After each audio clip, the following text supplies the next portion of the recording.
साथ रहा करता था और वो दोनों आज सुबह सुबह ही काफी मूड में थे और इंटीमेट हो रहे होते हैं। लेकिन उन्हें अपने मजे को यहीं पर रोकना पड़ता है क्योंकि साइमन को एलिसा के साथ अपने घर पर जाना था क्योंकि आज उसके डैड का बर्थडे होता है। दरअसल ये दोनों एक गंदी पेंटिंग बनाने वाले आर्टिस्ट हैं और घर जाते हुए भी साइमन एक पेंटिंग बना रहा था जिसमें एलिसा अपने हाथों से उसके हथियार को चला रही थी। ये देखकर एलिसा बहुत हंसती है। उसके बाद ये दोनों घर पे पहुंच जाते हैं जहाँ पर फैमिली के सभी लोग पहले से आए हुए थे। फिर फैमिली के सभी लोग डिनर टेबल पर बैठकर गॉड से प्रार्थना कर रहे होते हैं जिसे देखकर लगता है ये सभी लोग काफी धार्मिक है। प्रार्थना के बाद ये सभी लोग पार्टी करना शुरू कर देते हैं। फिर साइमन देखता है कि उसकी मॉम उसकी गर्लफ्रेंड एलिसा के साथ काफी घुल मिल गई है। तभी उसकी नजर अपनी सौतेली माँ लाली पर पड़ती है जिससे उसका डैड भी मजे लिया करता है। फिर साइमन भी उसे ऐसे दिखने लगता है कि जैसे वो वहीं पर उसको घोड़ी बनाकर बजाने वाला है। इससे हम समझ पाते हैं कि साइमन भी लाली को पसंद करने लगा है। साइमन का डैड अपना ज्यादा टाइम लाली के साथ उसके पपीता को दबाने में निकालता था जिससे साइमन की मॉम उससे थोड़ा नाराज रहती है। यहाँ पर साइमन अपनी मॉम को देखकर उनकी नाराजगी समझ जाता है। उसके बाद सभी लोग एक साथ इकट्ठा होकर साइमन किया के डैड का बर्थडे सेलिब्रेट करने लगते हैं। तभी मौका देखकर साइमन एलिसा का ढोल बजाने की तैयारी कर ही रहा होता है। तभी उसको बाहर से किसी की आवाज आती है। जहाँ जाने पर वो देखता है उसकी मॉम को अचानक से दौरा आने की वजह से काफी चोट लग जाती है। इसके बाद सभी लोग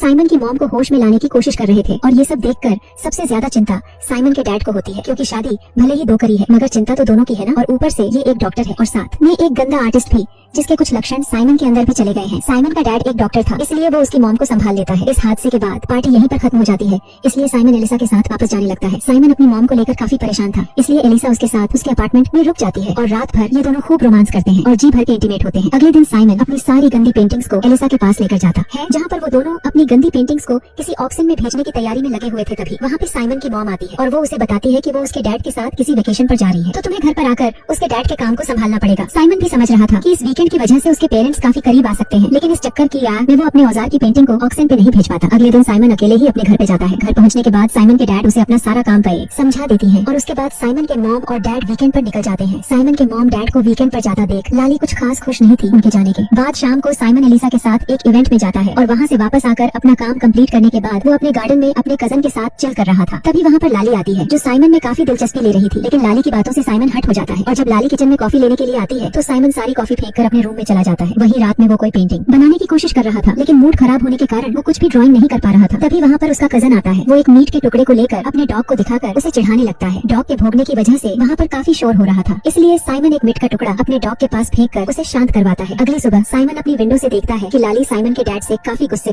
में बात कर रही है और जब साइमन के पास उसके डैड का कॉल आता है तो वो समझ जाता है कि लाली इसलिए गुस्से में है क्योंकि साइमन के डैड उसकी मॉम के साथ एक रोमांटिक बीच पर गए हुए हैं जहाँ पर वो दोनों खूब घप्पा-घप कार्यक्रम करने वाले हैं। दरअसल साइमन के डैड उसे समझा रहे थे कि वो लाली को परेशान न करें। इसके बाद वो अपने अंकल के साथ मिलकर काम करता है और जब वो लाली से माफी मांगने जाता है तब वहाँ पर साइमन की मुलाकात एक पेशेंट से होती है इसीलिए वो उस टाइम लाली से माफी नहीं मांगता। लेकिन थोड़े टाइम बाद वो लाली के पास आकर उससे माफी मांगता है। अपनी लाइफ से परेशान लाली खुद को कंट्रोल नहीं कर पाती और साइमन के सामने ही फूट फूट कर रोने लगती है। साइमन अब उसे संभालता है लेकिन तभी लाली उसे किस कर लेती है और तभी वहाँ पर एक बार पेलम पेली वाला माहौल बन जाता है। लेकिन कुछ होता इससे पहले वो दोनों खुद को संभाल लेते हैं। अब यहाँ से जाने के बाद भी साइमन लाली के ख्यालों में खोया रहता है। वो एलिसा के साथ रहने पर भी लाली के बारे में ही सोचता रहता था। अब अगले दिन वो लाली से बात करना चाह रहा था लेकिन किसी काम की वजह से लाली को वहाँ से बाहर जाना पड़ता है। उसके जाने के बाद साइमन जब लाली की फोटोज देख रहा होता है तभी एक कुरियर वाला लाली के लिए कुछ फ्लावर्स लेकर आता है जिसे देखकर साइमन समझ जाता है कि ये फ्लावर्स उसके डैड ने लाली के लिए भेजे हैं। ये जानकर साइमन उन फ्लावर्स को घर से बाहर दूर एक कचरे में फेंक देता है। यानी कि साइमन अब लाली का दीवाना हो चुका था और वो उसके मौत के कुएं को पागलों की तरह खोद रहा था। वो लाली की गुफा का इतना दीवाना हो चुका था